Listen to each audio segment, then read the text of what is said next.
in that moment that it didn't happen, I felt like it was taken away from me. So I sat around thinking, what am I going to do? You know, what am I going to do with my life? Because that was my life.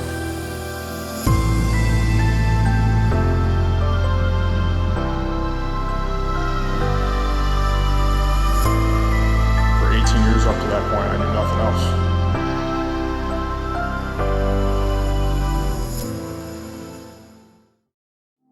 My dad, I remember he signed me up when I was about 4 years old. Didn't know anything about it. You know, just a typical father signing his son up to play a sport.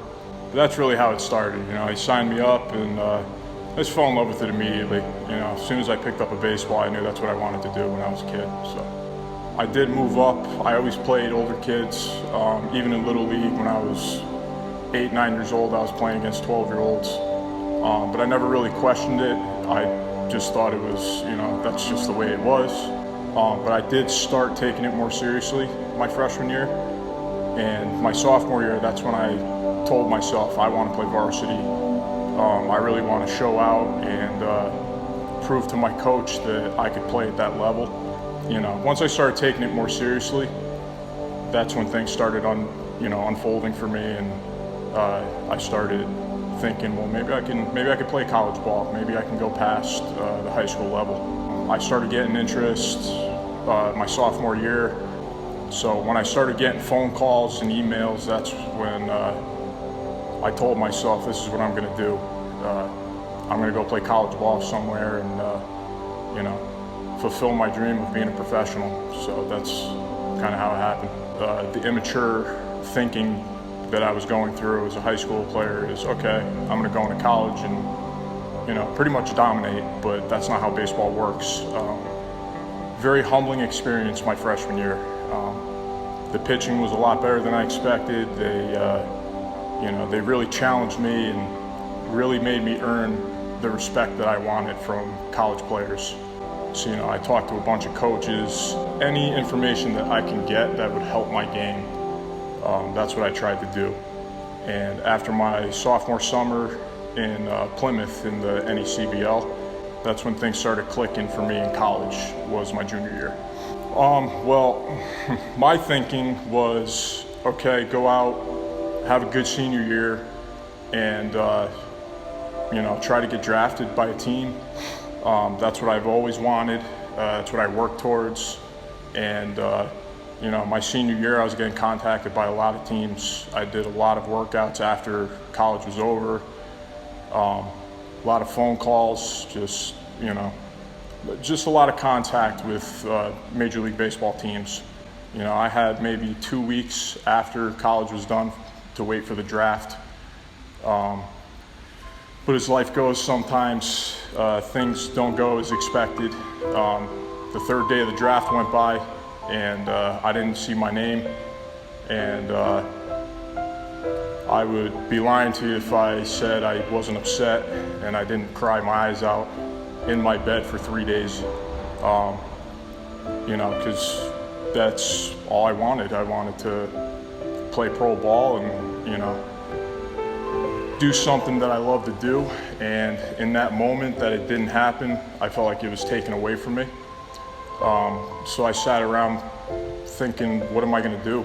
You know, what am I going to do with my life? Because that was my life. For 18 years up to that point, I knew nothing else.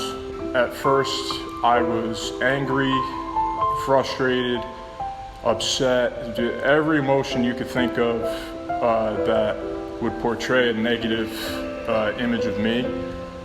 That's pretty much where I was at that point. I didn't love the game anymore. I was actually very spiteful towards my friends, towards my coaches, my teammates, and that's no way to go through life. Sometimes things happen and you got to pick yourself up, and it took me a while. Thankfully, a month later, I got a phone call from the manager in Quebec. He was good friends with a Philly scout who I worked out for that really liked me, Alex Agostino. I actually owe him a lot of gratitude, because without him, I would not be in pro ball right now. So I have a a lot of thanks to him for that. And then the following year I went to another league. I went to the Frontier League and I did awful. And I realized that my love for the game wasn't there anymore. And that's not what I wanted. You know I love baseball. Baseball's given me so much. I told myself this isn't the way it's supposed to be. You know, you can't go through the rest of your life like that. So I took it upon myself after I got released from the Frontier League. I said, okay, I have to go talk to someone and figure out what's going on in my head, how I could get back to loving the game again. And I spent a lot of time with a sports psychologist, actually. My doctor's another person I owe a debt of gratitude towards, because if I didn't choose to go to him, I don't know if I'd be here in Ottawa right now. I don't know what I would be doing. I would probably be working somewhere, but there would be a piece of my life that would be missing for sure. I actually got a Facebook message from Jared, who's our hitting coach, asked me what I was doing, what were my plans, and I told him, I think I'm going back to California. And he said, well, we don't have a first baseman right now, so what do you think about coming to Ottawa? And I didn't even hesitate. I said, yeah, please send me a contract. I'll come play for you guys, and I'll give you everything I got. I could give you a long list of people from every coach that I've ever had. I'd like to thank them. My friends who have always supported me through the process of being a professional. It's not easy. I sacrifice a lot of social gatherings I can't go to. And I also the biggest thank you are to my parents. They've been my biggest fans since day one. My father comes to every game he can. I don't think I've ever seen a more proud person of their kid than my dad. I didn't see it when I was little, but now that I'm older, I see how he talks about how I am, not just as a baseball player, but as a person. That really touches home for me because, they're my best friends, my mom and dad, and without them, I wouldn't be in this situation. So I just want to thank them, and I could go on forever thanking a bunch of people. A lot of people tell you you can't do something.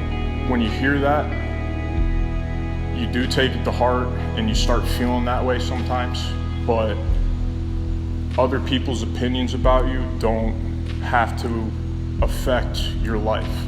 So that's probably the biggest thing I've learned in my journey is you have to trust what happens to you, good or bad.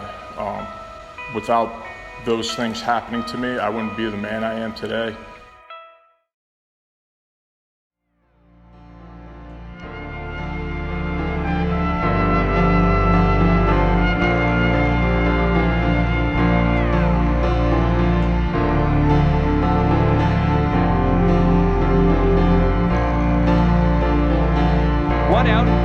Leads Ottawa 4-2, but Michael Gonzalez is at first, who has excellent speed.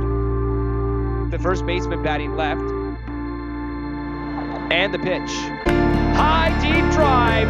This ball is out of here!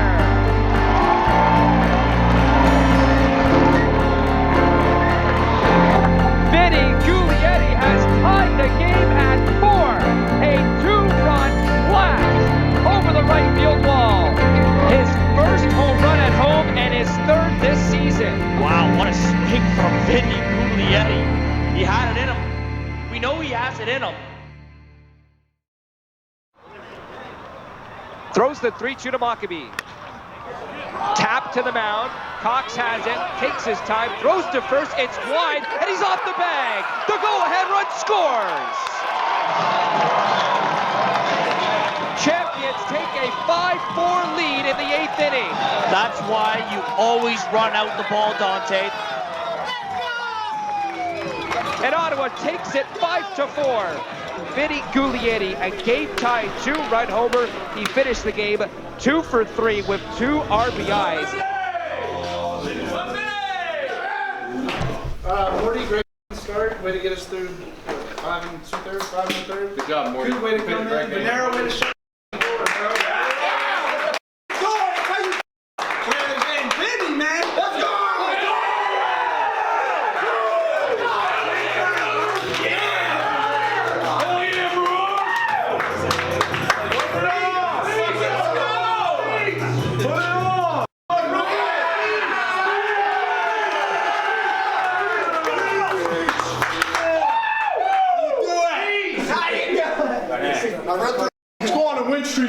That's right.